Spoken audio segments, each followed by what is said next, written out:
Okay. This is my audience. Say hi, audience. Hello there. Alrighty. These are my grandparents. I'm gonna set you up here now. I hope the lighting's okay. I think it's fine. Is that gonna stay? I hope so. That'll work. Yeah. Okay. Y'all ready? Alrighty. So this is a personal story. It is titled, The Day I Decided to Let People In. So, ready? So, they didn't know. They didn't know about any of it, and I liked it that way. So, there were times as if I felt that my high school friendships were simply surface level. Like these people I had known since I was 5 years old didn't really know me at all. It was a choice that I made. I didn't want anyone to see my struggles, and I physically couldn't ask for help or for a shoulder to lean on. These were my problems and my problems only. Nevertheless, they were good people, almost too good for me. We still made it a point to get together when we were all in town, so we all went over to spend the night at one of our houses. Not mine, though. I made sure of that. Going into the night, and for much of it, I felt as if it would just be like any other night, nauseatingly simple and innocent, like we had no problems in the world. It all felt so wrong, so fake, and it was an act I physically could not keep up with anymore. So I decided I wasn't going to, and I was absolutely terrified. I didn't know how I was going to approach it. How do you let your supposedly close friends know that you've been spoon-feeding them a false narrative for so long? I felt guilty, I felt shameful, and it was right here, in my throat.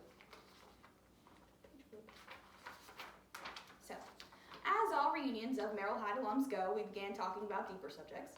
Our thoughts, our future plans, our feelings, and hearing other people talk about their futures, knowing mine wouldn't look the same, made my stomach drop a little. I felt a pang of jealousy hit me because they all appeared to be living the life I had always wanted. A normal one, a correct one. Even to this day, I still hear that voice in my head that makes me feel so ashamed for not following the original plan. I was mad at myself for such a long time because I didn't understand why I just couldn't be like my other friends. My smarter, more confident, more mentally stable friends. Then the discussion turned to our childhoods, which were fortunately spent with each other. We then shared funny stories and memories with each other, our first impressions of one another, and our fondest memories. The conversation slowly turned more serious as we talked about our family lives and how we felt about our relationships with our parents. We began sharing our insecurities and our worries about life as well. Well, I didn't share anything at first, obviously. Seeing my seemingly perfect friends talk about their own personal lives was so shocking to me. These people weren't perfect. They didn't have it all together like I thought they did. I knew I had made a mistake not opening up to them before that night when I saw the comfort and receptiveness shown by my friends to each other when discussing such personal topics. I knew once I said it out loud, it would make it real, and I couldn't run from it anymore. All that time, acting like everything was okay was about to go down the drain. So I did it. I said the words I didn't want to be true for months. I withdrew from college. I explained to my friends what I had been going through that led up to my decision to withdraw. I let them know that I didn't know what I wanted out of life, let alone school. I was extremely depressed for a very long time, and it all came to a climax in college, and I knew I couldn't watch myself self-destruct anymore. And they still loved me. They were proud of me for being brave. For the first time ever, these feelings that I was so ashamed of were validated, and I felt like I belonged, like I was understood. These were exactly the friends I knew they were, and they were the friends I needed so badly. Through this moment with my friends, I learned that life is too short to act like you have it all together because no one does. Absolutely no one.